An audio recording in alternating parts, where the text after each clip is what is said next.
Hi, welcome to Crunchweek, where we talk about this week's hot topics and stories. I'm joined by Colleen Taylor and Anthony Ha here at the Techcrunch TV studio in San Francisco.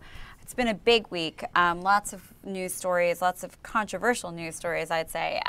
The first one I'd like to delve into is Google Maps for iOS. Google just released a new native app for iOS users, and it's gotten overwhelmingly positive reviews. The best version yet. Lots of updates. But, it's sort of interesting considering sort of the relationship between Google Maps and Google and Apple. And there have been, a lot of reports of whether, this will increase iOS 6 usage. What do you think, Colleen? Right. Well, it's the big story when iOS 6 came out, right, and the new iPhone was that it was no longer using Google Maps. I know even the TechCrunch office here on the new iOS 6 application was impossible to find. If you tried to look up TechCrunch headquarters or address, it would send you to some bike path in Sonoma or something. we were trying to drive down to Facebook headquarters, and it's on One Hacker Way, Yep. and One Hacker Way also does not exist on Apple Maps. Right. Great. So many people were just complaining about how bad Apple Maps was. Everyone was saying, well, I'm not going to update to iOS 6 yet because the maps are just apparently horrendous. Maps are a big deal for most users, you'd think. So yeah, people thought that this would be really good. I know we wrote yesterday, or Josh Constein wrote, that this was going to spike up iOS 6 adoption by millions of users for how many people had been holding out on updating.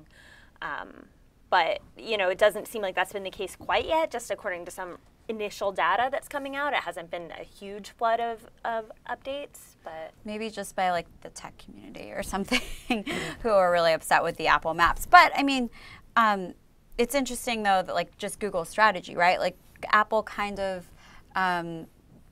made sort of an aggressive move by switching over, but yet like Google still wants to make its iOS app the best that it can be, and I guess that's just part of Google's philosophy, and Apple has a more closed sort of. Have you guys actually tried the Google app? Because I haven't, and I mean. I have an Android phone, so no. Yeah, because also Android. The thing I'm just kind of curious about is like to what extent, because I have to imagine that like literally they could have just taken what they had before and just brought it over to the built their own version of it rather than the built-in version. And I think people would have been really excited because even that is so much better than Apple Maps. I mean, just anyone who went from iOS 5 to iOS 6, that's why everyone was complaining, just because there was such a big change. Right. Just from the TechCrunch perspective, I mean, we report on these big companies, but we're sensibly all about the startup. And I know that there were a handful of startups out there that saw this as a big market opportunity. I was just talking recently to someone who founded a Maps startup. Saw this as a huge opportunity to build the best. Maps that kind of incorporates transit and all these things for iOS 6. And now it seems like Google has put something out there that might have taken the wind out of some people's sails, but I don't know. Well, and Google just has so much data, too. I mean, they just have so much data, so it's hard. Their Maps product is just, it's definitely the best out there, right? I mean, but we'll see. I mean, let's see what happens with Apple Maps and if they can improve. It seems like there have been some things that have happened internally at Apple over that shakeup, so maybe we'll see a better version from Apple coming out. Right.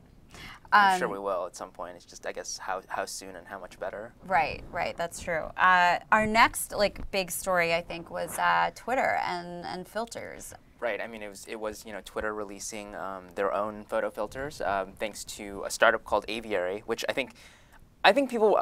Certainly I was surprised that Twitter was releasing its own filters, but I think I was even more surprised that they were working with a startup to do it. And I think MG Siegler actually at TechCrunch wrote about sort of the idea that maybe that's a sign that it's not really a big priority at Twitter, and that it's more just kind of about. I guess just kind of making that move more as like a competitive move, not necessarily that this is like a core feature. Well, this had come just after Lena, you had reported. You had kind of, it was one of these stories. I want to hear how that happened. Yeah, so Colleen, actually last week, a week ago, Instagram had announced that they were removing support for Twitter cards, which basically so you couldn't see the full image in your Twitter feed of an Instagram, image or photo. Instead, it was sort of this crop type of photo, and it wasn't clear when actual all support for seeing Instagram photos in your Twitter feed would be removed. People thought it was going to take a little bit more time, but as of, I guess, this past Sunday, Instagram, Facebook basically removed all support for seeing Instagram photos within your Twitter feed, which is a big deal. I mean, to be honest, and Michael Arrington had a great post about this, like, as a user, I want to see Instagram photos in my Twitter feed, and it kind of, Instagram and Facebook wanted to drive more users to their website, so that made sense, and it turns out, we heard this week that Facebook's going to start monetizing Instagram photos, so there's a whole sort of ecosystem that they're building as well. So it was just odd that happened, and then a few days later, Twitter just announced its own sort of Instagram type competitor. Right. And then, of course, not to be outshined, Flickr announced its own Instagram competitor as well. Right. Although I think in that case it was more sort of something that I have to imagine that was probably in the works for a long time. Yeah. And we are also, in the weeks, before Christmas. So I think a lot of people are trying to push out products at the last minute. Yeah. So it's not necessarily related, but that doesn't mean that the timing didn't when stuff like that is announced, so you have to imagine they're at least thinking about that. Right. Yeah. I mean, it was, MG Siegler had a really sort of interesting post, and there's other commentary on this as well in the blogosphere about, why Twitter waited so long. And especially because Instagram, was sort of at the right place at the right time when it came to, the launch of the iPhone 4 and the camera, and all of that. And I think that, it was sort of like, does Twitter, is the growth that Instagram saw, could that happen for Twitter as well with the use of filters?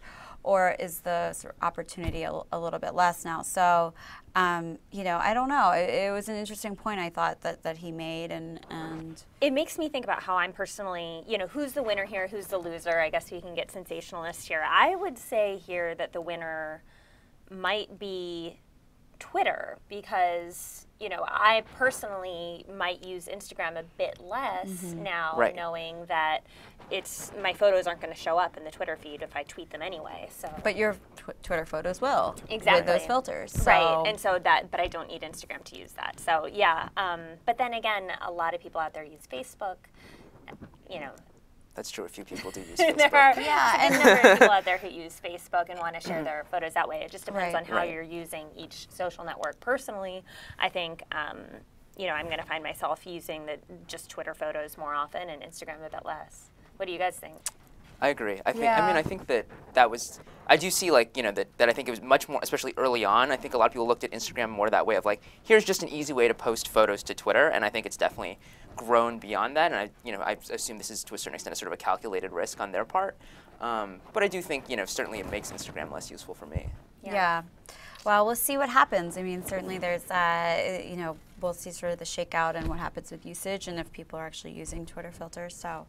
Another big story was Max Levchin, the founder of Slide, early founder of PayPal, or was he a founder? Co-founder, he was a co-founder of PayPal. Right, and has just joined this week Yahoo's board. Marissa Mayer has brought him aboard. So that's a big coup for Yahoo, I think. Max Levchin is an extremely smart person. He's part of this Peter Thiel mafia, this PayPal mafia, these super smart, really savvy guys. Is this going to be good for Yahoo? What do you guys think? I think definitely, yeah. I mean, it feels like, Marissa Mayer's influence is sort of bringing more of a startup feel and a more innovation to Yahoo, and I think Max is probably part of that. I mean, maybe more entrepreneurship within the organization. And two of the current board members, Intuit CEO Brad Smith and Weather Channel CEO David Kenny, have left the board. So I wonder if that leaves more room for another Max Levchin type of member. I'm not sure. Yeah, I just have to imagine that now, if Yahoo's trying to recruit people, it's got to be such a challenge, just to convince them that it's able to do, still do innovative things. Obviously, bringing Marissa on board I think, turn things around a lot, just purely perception-wise. And I think, bringing Max on board, I think, is also going to be another step in that direction. I mean, and presumably he'll actually, hopefully, be involved and have that influence. But even without doing anything, I think just from a public perception-wise, I think it's really great for Yahoo. Yeah, I think so. I mean, they're definitely making some interesting moves. Besides just the Flickr news this week, I think there's a new version of Yahoo Mail that came out.